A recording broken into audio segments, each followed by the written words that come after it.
Hello students, today I'll discuss measurement of national income by value added method. Regarding the measurement, we have to learn about value of output and value added.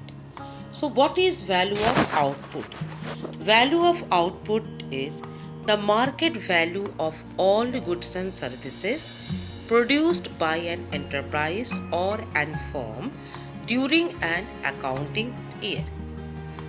Come to know what is value added. Value added is the difference between value of output of a firm and value of input bought from the other firm during a particular period of time. It can be also calculated. Value added is the difference between value of output of an enterprise and value of its intermediate consumption. One more thing you have to learn, that is problem of double counting. Counting the value of the commodity more than once while estimating national enterprise is called double counting. It leads to overestimation of national income. So it is called the problem of double counting. The concept of value added of one sector or one firm, also two sector or two firm.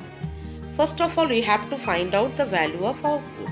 Value of output is equals to sales plus change in stock, or value of output is equals to price into quantity. The price into quantity is also known as the amount sold plus change in stock. In this way, we can find out gross value added at market price, GVA MP. GVA MP is equals to value of output minus intermediate consumption. Now we come to NVA MP.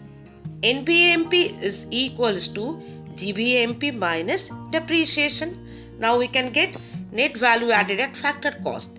NVA FC is equal to NVA MP minus net indirect tax. By adding the NVFC of all the sectors plus NFIA, we can get NNPFC. NNPFC is also known as national income. Please be careful. NNPFC is equal to NVA MP minus NIT plus NFIA.